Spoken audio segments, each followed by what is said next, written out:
Elephant Man Podcast Network, grown man conversations dealing with elephants in the room. It's your man DB back in the building. Like, subscribe, share, hit the notification bell so you can know when new material is coming out. Also, join us on IG, Elephant Man _podcast, and join our Facebook page. It's growing. It's growing. Every week it's growing. Shout out to those who joined the Facebook page. Just like it, and that's how you subscribe to it. /Elephant Man Podcast. And then also subscribe to the YouTube channel. And blessings to all. Shalom, shalom, shalom, shalom. I have a special guest today. I didn't say who the special guest was, but I'm going to bring her on now. My special guest is my wife, LaDonna Brazil. How's it going? It's going well. All right. So, oh boy. This is very, very interesting. It's a hot topic. It's a hot button.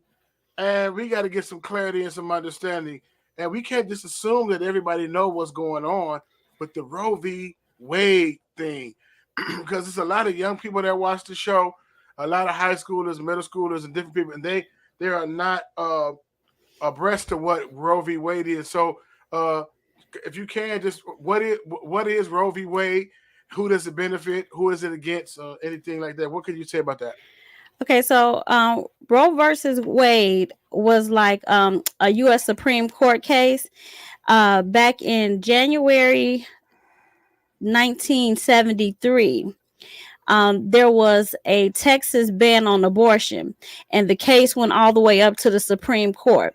The name of the case that was, presided in the Supreme Court was the Roe versus Wade, and it was when abortion legally became. It became legal. It became legal to have an abortion in the United States. So they argued the case, and I think it was argued like under the 14th Amendment, like the rights of privacy, like abortions were legal. So from that point, abortion became legal. But states still had bans and different things they could have, but it allowed, abortion to be legal in the United States. That happened January 22nd, 1973, and the case went up to the Supreme Court was called Roe versus Wade. So it was overturned. Wow, today. I know. Yes. And there's a lot of people going crazy, but I want to show this video before we go into what's going on. You wake up, Roe v. Wade overturned, and people are overturning. Yes. They going cray. So let's check this video out real quick. A federal constitutional right to an abortion. The Supreme Court has essentially reshaped American life. It's going to be legal chaos. Where abortion is legal in about half the states, illegal in half the states. Even though America was braced for the decision, it was nonetheless momentous. 50 years worth of women's rights in America overturned in an instant as the Supreme Court, whose very purpose is to protect civil liberties, took away the constitutional right to abortion. So what does this mean for you today? This means everything. This is the moment that we have been working towards. This is a historic day. This is the first day that America is living in a post-Roe generation. We are dancing on the grave of Roe versus Wade. It's like taking Normandy Beach, and we will get to Berlin. We will make it a crime in all 50 states to kill a baby. In a divided America, there was unbridled joy and resolute anger. And I am absolutely terrified.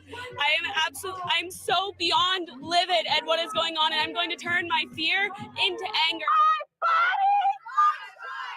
There will be no functioning society without women, and the women are pissed. This decision! More than a dozen Republican states have trigger laws which immediately kick in now and ban abortion. Missouri moved first, then Kentucky, Louisiana, but the rest will follow, forcing women, those who can afford it, to travel to Democratic states like New York or California, where the procedure will still be legal for now. In its history, the Supreme Court has made profound decisions, abolishing segregation in schools, same-sex marriage, all of them expanding American freedoms. This is the first time it's issued a major ruling going in the opposite direction, taking those liberties away, and they've signaled they may not stop at abortion. For while Justice Alito, who wrote today's decision, assured it wouldn't impact other freedoms, Justice Thomas simultaneously called for the court to reconsider its rulings on contraceptives and same-sex marriage. And it's insane that we're going all the way back to the way things were in 1970 and that women's rights are being stripped away. And I do think that they will not stop here. For some reason, our Supreme Court has chosen to not protect American citizens' rights to choice. But the reason is all too clear. Donald Trump's deliberate move to install pro-life conservative justices meant the writing for abortion was always on the wall, as his successor emphasized today. It was 3 justices named by one president, Donald Trump, were the core of today's decision to upend the scales of justice and eliminate a fundamental right for women in this country. Good evening. In a landmark ruling, the Supreme Court today legalized abortion. A constitutional right that's been in place for half a century, but whose removal will now upend American life. And remember this, in taking away a woman's right to choose, the Supreme Court has gone against the will of the people, the majority of whom polls consistently show back abortion rights. That conservative justices did it anyway says everything you need to know about American politics in 2022 and its festering divide. Well, joining me now are Teresa Bukovinach from the Progressive. Wow. Man, there was a lot going on in that video. Man, people was crying. We gotta unpack that, man. That's crazy. One lady said she's gonna turn her fear into anger. Wow.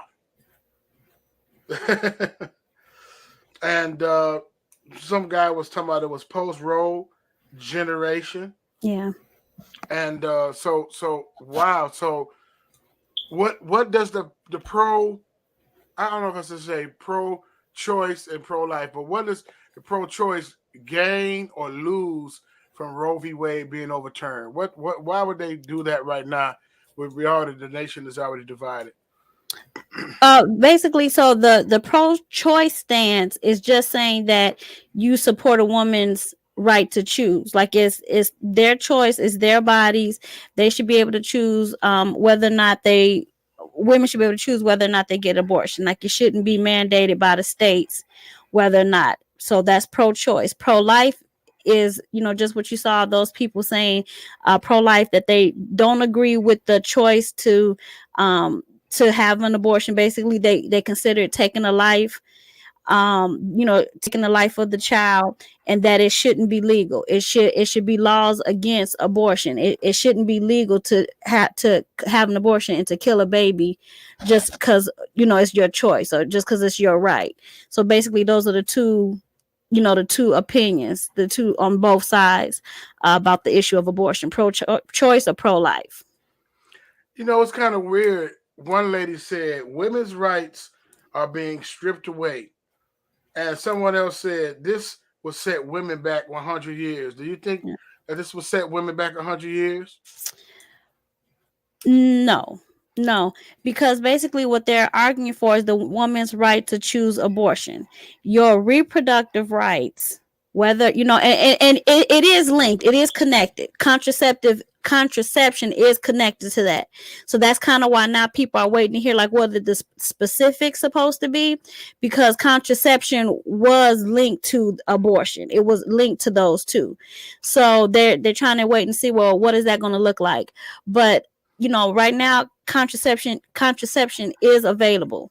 Now I know in some cases, like, people were feeling different ways about having the insurance pay for it, but I feel that having, you know, that's part of your health care, if you want to be on birth control or not, whether you want to have surgery. And then we also forget the reproductive rights also includes whether or not you're going to have unprotected sex, who you're going to have sex with. That's also part of a woman's right, which you always have that choice. It's your choice. It's your choice who you're going to have sex with, when you're going to have sex, who, you know, whether or not you're going to use protection. Those are choices. Those are reproductive rights.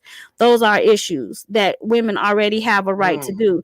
But but they want to start reproductive rights start after conception, and that's where it gets dicey, because at this point you're taking a life. It's just not about your body anymore. You're taking the life of someone else. It's someone else's life at stake. It's not yours. So reproductive rights start before conception, and women have we have rights, you know, as far as that's concerned. You know, the only thing that I can say that and maybe we'll get to this a little later, but one thing with the reproductive rights that women don't, in a lot of cases, doctors won't allow women to have tubal ligations in different instances. But we might get back to that later. Like, what does it look like to be pro-woman without just offering the option of abortion? What are some other ways to be pro-woman and make sure that people have those rights without presenting abortion, which is murder, without presenting abortion as an option? You know, that's crazy when you say the pro-woman.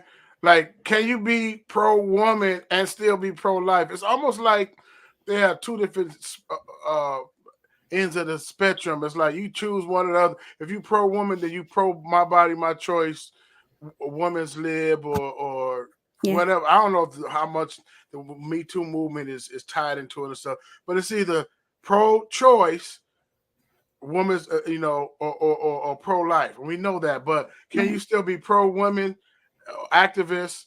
Because we do know that some women get dealing with abuse, just all kind of different stuff on the job, at home. They deal with all these different things. So you can't be pro-woman and still be pro-life, but it's almost seems like you got to choose one. Yes, you absolutely can. One thing that I see a lot, because I do pro-life counseling, and what I see a lot of times is women in these situations, they're not empowered. They're in these situations because they're letting things happen to them, or choices are being made for them that they're not necessarily on board with, but they're not empowered to say, my body, my choice, before you get pregnant. And not to get graphic, but this is real life. The only way you can get pregnant is to have sex. It's the only way that you can get pregnant. The only thing that you can do. And a lot of times when they're caught up in these situations, they haven't discussed with the partner, my body, my choice. I don't want to have a kid. So what are we going to do about this? What is this going to look like if I do get pregnant? What are you willing to do? What does the commitment look like? And then after conception, after they're pregnant, then these things come up, and now it was a bad idea. But it's like, these are conversations that you have to be empowered to have with your partner before you put yourself in this position, before you have this unprotected sex. What is the plan? What does the commitment look like? And just being a believer, of course, it would be me saying, hey, these are things where you should wait till you marriage. But the actuality is people aren't. That's just the reality of it. People are having sex before marriage, but they have to be empowered. It's your body, it's your choice. If you that's the point where you should be making decisions for yourself and empowered to make decisions who you have sex with, not after. Yeah, and it's crazy too. You get in the heat of passion, and you don't really have those discussions. Yes, you know what I mean. And that's why marriage is the covenant best. for marriage is the best practice marriage. Because now he's like, oh, it's a slip up. No, it's a life. It's a life involved now. You know what I mean? And now it's just like, oh, I'll just get another abortion. It's like, wow, that's what they want to make you feel bad. It's just a little blob, or it's just a little tissue, or it ain't fully developed yet, and different things like that. So that's kind of weird, man. How that takes place. I don't know. That's just so a lot of people was trying to women was trying to figure out where should they stand on this. I mean, of course, we know. I mean, bigger than pro-choice, pro-life. But I'm saying, where do they stand on this? They didn't know how to feel. They're like, man, do I supposed to be mad? Do I supposed to be sad? Do I supposed to be crying?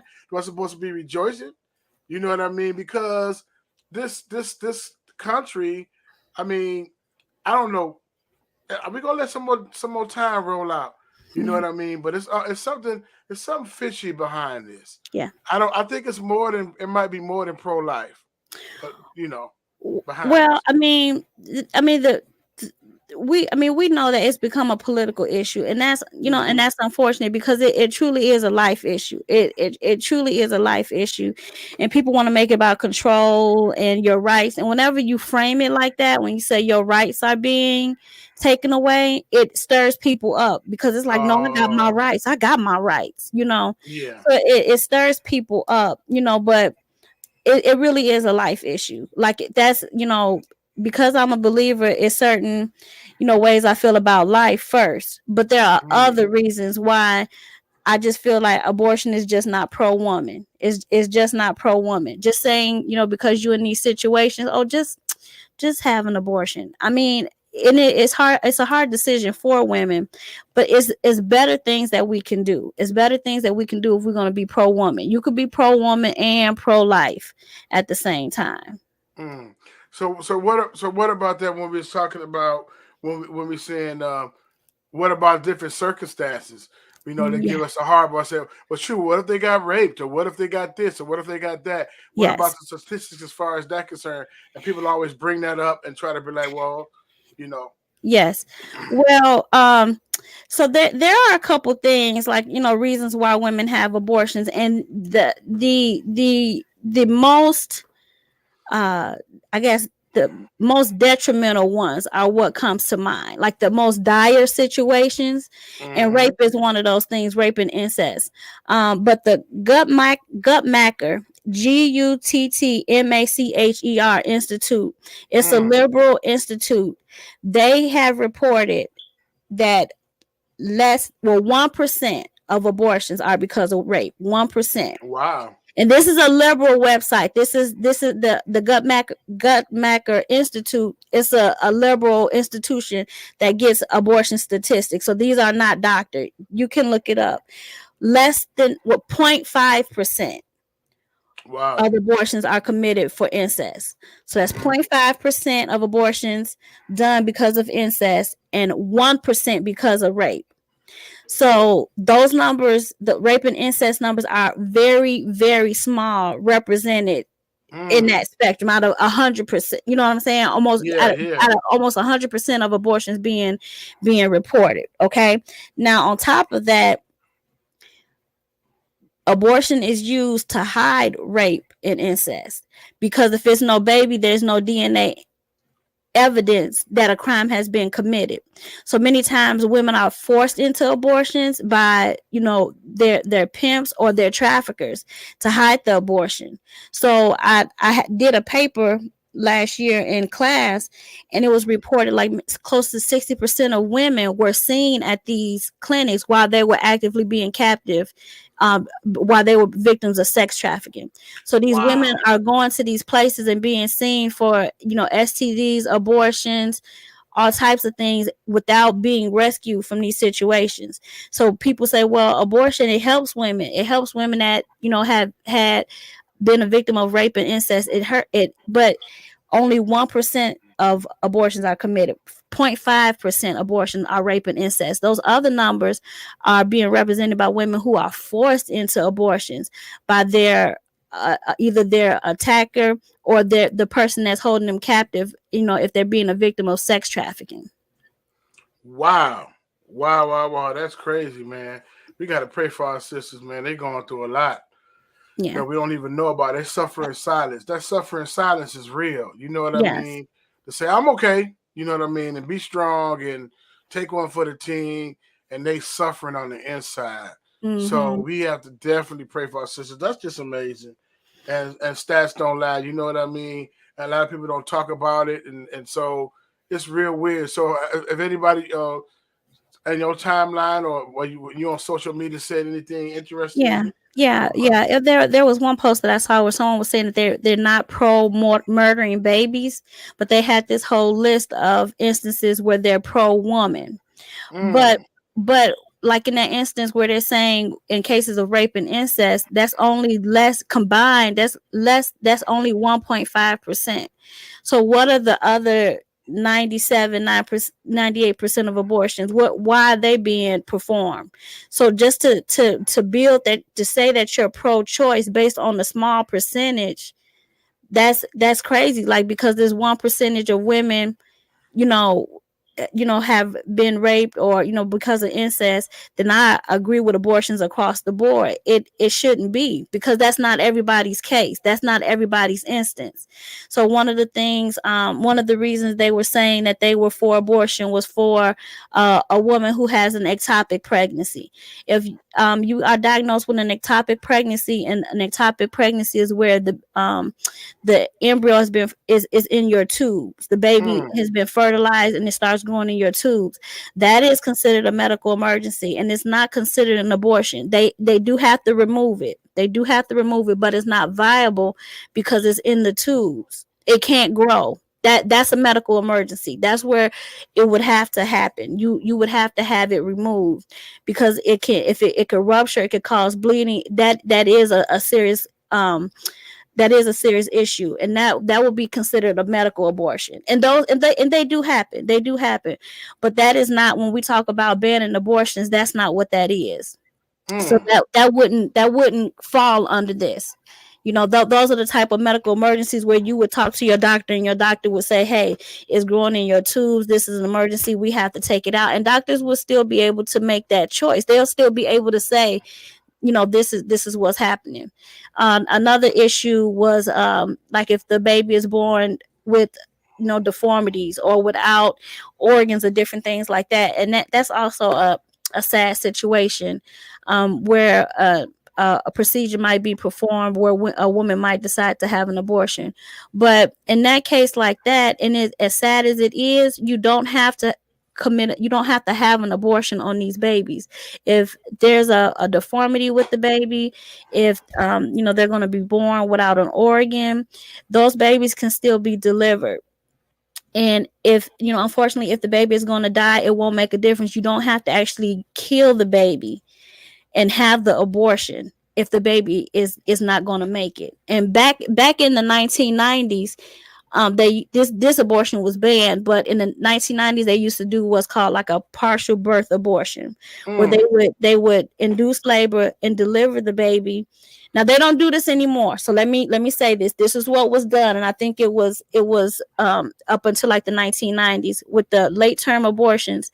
They would deliver the baby halfway, and before the head come out, they would sever the spinal cord, and that would be the abortion procedure. Then they would finish delivering the baby. They don't do that anymore. They do like a saline solution to perform the abortion, later term abortion. What they do now is a saline solution where the baby is injected with a saline solution, and it kind of mummifies the baby. Then the baby is delivered. But in that case, you wouldn't have to do that if the baby is not going to make it anyway. You could still do the procedure where the baby could be induced, you could deliver, and the baby could just die of natural causes. You wouldn't have to take the life of the baby first, even if the baby was sick. So I mean, that's a sad situation. So I'm not being callous to issues women have with babies, being pregnant and different things like that. It just doesn't have to be a case where a life is taken. It doesn't have to be the case where a life is taken. Man, oh man, oh man, that's amazing. You're well versed in that, and we definitely off air have to talk more about it. Thank you for sharing and educating us on that. You know what I mean, and not just stereotyping. What if the person get raped? That's the first stereotype that comes up, and we're not being insensitive to the victims of rape. Yes. So we're very sensitive to the things that women go through. We don't want nobody to suffer in silence, and the whole no snitching thing. And women some women be going through stuff for 10, 15, 20 years and longer. Yeah. You know what I mean? And it shouldn't be. Yeah. Life is too short. If you go to that Guttmacher Institute, they have some statistics about abortion, like maybe 40% of women have abortions because of financial issues. And those are real things. And it's like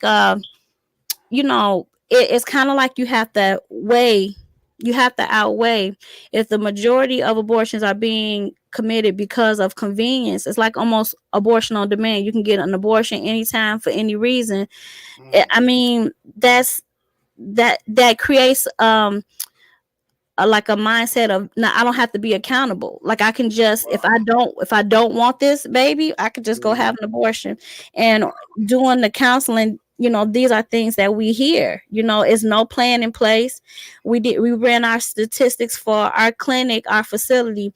Over 95% of our clients that we've seen that are there for abortion counseling, which means they made a decision, I want to abort. One of the questions we ask is, were you on any birth control? 95% of our clientele is not on any birth control, and they're considering abortion. So to say, like, does birth control fail? Yes, these things happens. But based on our demographics, what we've seen, and some of my company, they've been doing it for 30 years. So to see that 95% of women are no birth control and then choosing to just have an abortion, that's a lot of people. 95%, and probably a little bit more than that. I'm being liberal. It could be closer to like 97%. But that's a high percentage of abortions that's just being committed just because a bad decision was made. I'm not on birth control. It was the heat of the moment. That's a lot of babies dying just for making a bad decision. And it is what it is. The doctors know what it is. If you talk to an abortion doctor, they know that it's taking a life. They know what it is. It's just not a blob. It has a heartbeat. Like within 6 weeks, there's a heartbeat. That's almost right after a woman misses her period. That will indicate that she's pregnant. Once you take a heartbeat, that's a life. It's there's no other way around that, and they don't make any qualms about that. They know that it's taking a life. Doctors, they don't. The abortion doctors, they don't say, well, nah, it's not really life. They know that it's taking a life. So for any reason, sometimes up to 23, 24 weeks, abortion can just be performed just because you have a fight with the dad and it's like, I don't want the baby no more, all kinds of reasons. And that's a large percentage of babies just dying for convenience, and that's just what it is. So not to be callous to those other situations, but that's a lot of babies. That's a lot of babies. Yeah. So I looked online and it says since that decision 1973, and especially over 20 million just black babies alone. 20 million abortions. 20 million abortions. Yep. Wow. Yep. And I looked up the number for black babies, because a lot of these clinics target underserved communities, black and brown communities. That's why they set up the clinics. So it's, we know, Margaret Sanger, she's the founder of Planned Parenthood. She was a racist. She was trying to figure out how to get rid of the undesirables, how to stop them from having babies. And they've continued this. Probably, I remember maybe 8 years ago, Planned Parenthood had a campaign where they were saying that the maternal death rate among black women was increasing. That meant that black women were dying just having babies, because of poor health care that black people get, in our country. And their solution was like, hey, just have an abortion. And it's like, but you're saying that you're a healthcare provider, and instead of trying to find ways to decrease that number or find ways where black women are getting better maternal health care or really serving those underserved communities with better, prenatal care, you're putting your money into campaigning to tell black women it's just easier for them to have an abortion. Right there, that should be like a red light, that it's not about health care and it's not about helping women. Because you're not trying to solve the issue, you're just offering abortion as a solution to the issue. That's what made me think about the overturn of Roe v. Wade. All of a sudden, we care about the life of people. All of a sudden, and so I be thinking it's something else behind it. You know what I mean? It's like you said, it's been politicized. It might be about control. It might be about censorship, whatever. You know what I mean? Because not too long ago, people was taking a jab, and it was like, well, man, how come they have a my body, my choice, but you making us mandatory to take the jab, but we losing our jobs, we losing this, that, and the other. And so, and not short, a couple of months later, this Roe v. Wade is overturned, and it's just weird. I'm gonna be watching. I just, I'm not being a conspiracy theorist, but I'm like, all of a sudden you care about life. You know what I mean? And so, very interesting topic. Yeah, we should watch it, but I just think that it's funny, with our the Black population is only like 13% of the population. Is probably a little less than that, probably like 12.9 or something like that. But we represent 33% of all the abortions being committed in America right now. And I just think that's crazy how, but when you look at the people fighting for this, we're not represented. When you look at all the when you look at all the rallies and different things, we're not represented in that number. But it's like, oh, we're doing it for you all, and it's like, but is that what we really need? Like, you fighting for us to have equal access to abortions? Like, this is only going to hurt, people, poor communities, and it's like, but is that what we really need? Is that what we really need? More access to abortions in our communities? And it's like, I just don't think it is. So yeah, I one you of already know me. yeah. I know, like I said, primarily my reasoning for being against abortion is, because I'm a believer. I believe that it's life, and I believe that it's taking a life. But there are like dozens of other reasons beside that I see, like, I said, how they're strategically set up in our communities, how it's talked about being healthcare, but a lot of our clients call us back and their abortion's been botched, and these people won't even help these women. They have to go to the emergency room to have these procedures done, and it's just it's heartbreaking. It's not healthcare. It's money involved in this, and some of these businesses that provide these services, it's about money. They won't even serve you if you can't pay. So how's that healthcare? How's that healthcare? If you go and you don't have the money right then, they are not servicing you. And the only thing they can do for a pregnant woman is to abort your baby. They can't provide you with they won't even, if you're considering it and you need an ultrasound and you just want to see how far along they won't even do the ultrasound for you without paying. Wow. How is that healthcare? That's true, man. That critical thinking, we got to use that critical thought process, man. That's very interesting. If you really, really care for people, you will go above and beyond. You know what I mean? And so, yeah, that's powerful, man. Man, that's powerful stuff. And I thank you for joining us and putting us on game. And we definitely gonna be watching. We always watching. And I know it's some more divide and conquer and civil unrest, and it's already divided. But one thing they mentioned, they was talking about New York and Cali, and a lot of those places will still have so the people that's in quote unquote red states will just, if they really wanted it done, just slide over to one of the I guess blue states and get it done. You know what I mean? Until they say, it's illegal all the way around. You know what I mean? And it's almost like because it's pretty much up to the states and the governors too. You know what I mean? So you got the Supreme Court, you got the, Washington, they be passing certain things, but then certain governors feel, and senators, and they feel different ways about different things. So it's like a implosion. You know what I mean? Civil unrest. And a great divide.